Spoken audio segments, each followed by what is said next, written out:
Bismillahirrahmanirrahim. Assalamu alaikum wa rahmatullahi wa barakatuhu. Welcome once again to the program Liqaa Mal Arab. Sayyidina Hazrat Amirul Mumineen Ayyadahullah Ta'ala bin Asli Aziz will be arriving in the studio shortly, and after his arrival the formal question-answer session would begin.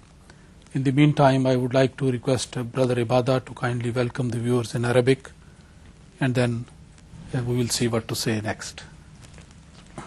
بسم الله الرحمن الرحيم والصلاة والسلام على أشرف المرسلين. أيها الإخوة والأخوات، السلام عليكم ورحمة الله وبركاته، وأهلا وسهلا بكم في هذه الحلقة الجديدة من برنامج لقاء مع العرب. في هذه الأثناء نحن ننتظر تشريف حضرة أمير المؤمنين حضرة ميرزا طاهر أحمد الخليفة الرابع لسيدنا الإمام المهدي والمسيح الموعود عليه الصلاة والسلام، ونستغل هذه اللحظات ونفسح المجال للأستاذ عطا المجيب راشد إمام مسجد الفضل بلندن ليلقي كلمة. Today in our program we have two new friends who are present with us in the studio, but I think we would postpone their interview and their introduction until Hazur arrives here. But in the meantime, I would like to say a few words regarding this MTA, the Muslim Television Ahmadiyya International. Those people who are watching this program on a regular basis, they already know quite a lot about it, but I think they should also be told so that they can convey the same message to others, that by the grace of Allah, this Muslim Television Ahmadiyya International is a unique type of television, because first of all it is run entirely by the finances provided by the Ahmadiyya community, and the members of the community, they contribute for it. Therefore, though no foreign assistance is there. And secondly, most of the jobs of this television, they are done by volunteers who spend their time for the service of religion. Some of them, they are office workers, some of them are students, and when they finish their jobs, they come to the studios here and in the offices attached to the MTA, and they work there. And that is really one of the very outstanding feature of this, because generally in television offices we don't see the volunteers working there. All the people are paid and they just do the work for the money which they receive. But here in this MTA, this spirit of dedication and sacrifice is something very outstanding, and that makes it a really unique television, the only one of its nature in the whole world. قال الأستاذ عطا المجيب راشد مشكورا. معنا اليوم في الاستوديو ضيفين كريمين، وسنترك إن شاء الله التعريف بهما في أقرب فرصة. ثم تطرق وقال أن هذه المحطة الفضائية الإسلامية الأحمدية لها خصائص مميزة، منها أنها تعتمد على نفقات أفراد الجماعة الإسلامية الأحمدية فقط، ولا تصلنا أي مساعدات ولا أي دخل من دول أو منظمات خارجية، فكل الأموال التي يتبرع بها أفراد هذه الجماعة تصرف على هذه المحطة والفضائية الإسلامية الأحمدية وعلى مشاريع أخرى خيرية تقوم بها الجماعة الإسلامية الأحمدية. والميزة الثانية هي أن كل من يشتغل في هذه المحطة. وعليكم السلام ورحمة الله. You guys sprang one surprise on me. What is that, sir? He and his eye. Huh? So I said I should also spring one on you by wearing this dress. I think yours is much better, husband. How are you? Fine? You understand English well? You? Yes, alhamdulillah. Better, of course.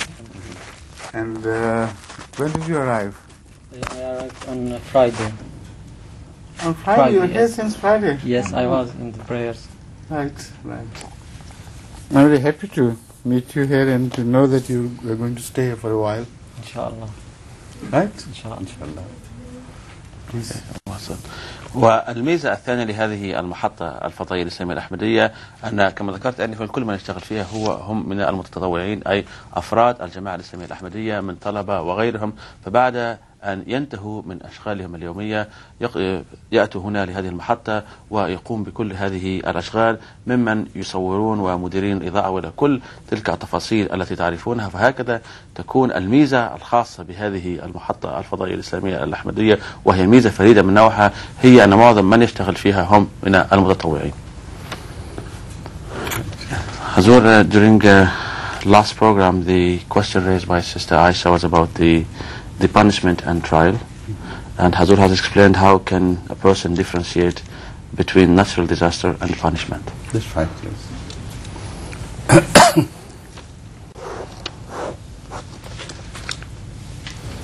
Every natural disaster is not a punishment, but some punishments could be coupled with natural disasters or could be inflicted in the form of natural disasters.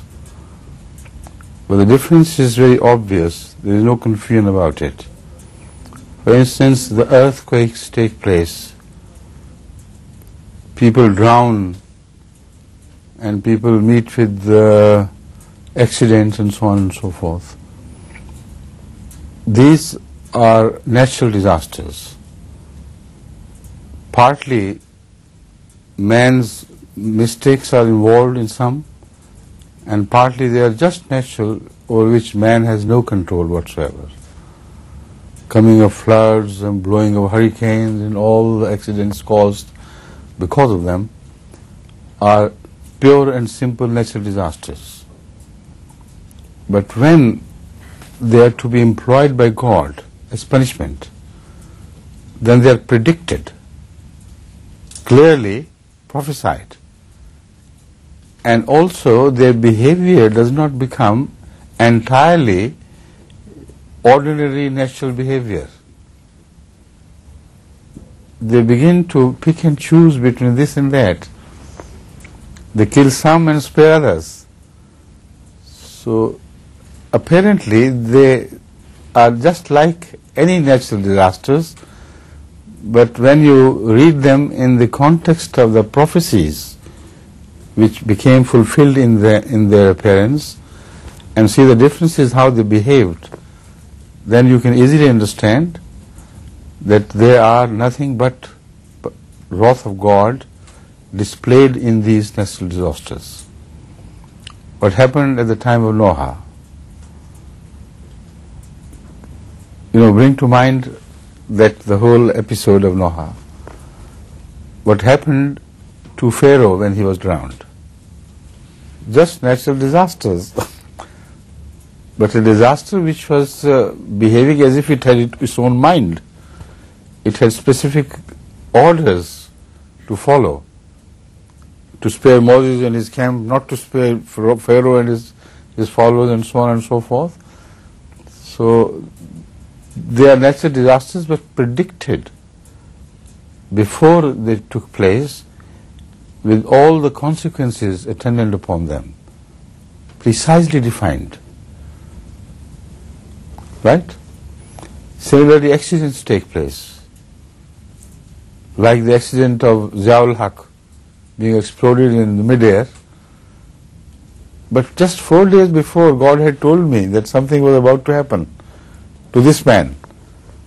And I mentioned it in my Friday sermon, that now he cannot run away. Whatever he may, he is about to be punished. And before the next Friday, his plane is blown up. And in a manner which is unimaginable. Nobody has ever detected any fault with the plane. Nobody has discovered any sign of organized murder. Yet it happened. So accidents are accidents, natural disasters are natural disasters, but they are employed by God. And when they are employed by God as such, they speak their own language. They bring their own proof with them. Right? Yes. قال حضرة أمير المؤمنين أن ليس بالضرورة كل الكوارث الطبيعية هي عقاب من الله سبحانه وتعالى، ولكن بعض هذه الكوارث يستعملها الله سبحانه وتعالى لتأكيد أو القيام بعقاب قوم ما مثلا.